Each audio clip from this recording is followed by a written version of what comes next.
इब्तदाई जेवरात भी बरामद कर लिए गए। हमारे नुमाइंदे ख्वाजा मोहम्मद शफीक से मजीद तफसीलात हासिल करेंगे। जी ख्वाजा शफीक। बहुत के वस्त में होने वाली करोड़ों रुपए मालियत की डकैती जो कि एक मारूफ शराब के घर हुई, डिस्ट्रिक्ट पुलिस के लिए एक बहुत बड़ा चैलेंज बन गया। इस चैलेंज को कबूल करते हुए district police officer Syed Ali Raza ने फौरी तौर पर एक पुलिस पार्टी तश्कील दी, जिन्होंने दिन रात की मेहनत के बाद जो जेनवन डाकू था जिसमें फीमेल भी शामिल हैं उनको गिरफ्तार कर लिया और उनके कब्जा से करोड़ों रुपए माली नकदी, इतलाई जेवरात और दीगर कीमती सामान जो बरामद कर लिया गया है।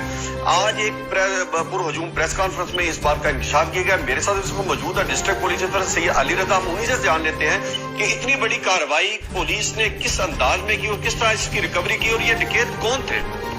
Thank you very much. अल्लाह का लाख लाख शुक्र है। ये डीएसपी सदर, डीएसपी सीआईए और एसएचओ सिटी उन्होंने मिलके काम किया है सारा। इसमें एक्चुअली इनकी एक टीम बनाई गई थी।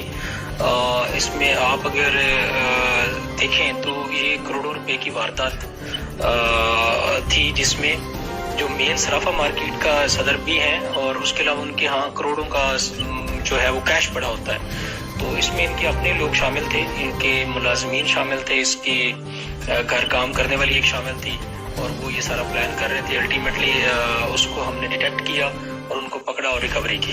जी बिल्कुल, डिस्ट्रिक्ट पुलिस ऑफिसर का कहना है कि ये एक बहुत बड़ी रिकवरी थी जिसको बरामद करना हमारे लिए एक चैलेंज था, लेकिन दिन रात की कोशिश के बाद हमने असल मुलजमान को सिर्फ गिरफ्तार नहीं किया बल्कि उनको कब्जा से जो करोड़ के सामान है वो भी बरामद करके असल मालिकान के हवाले कर दिया। पुलिस की कामयाब कार्रवाई डकैती वारदात में मुलव्वस गैंग के कारिंदे गिरफ्तार कर लिए।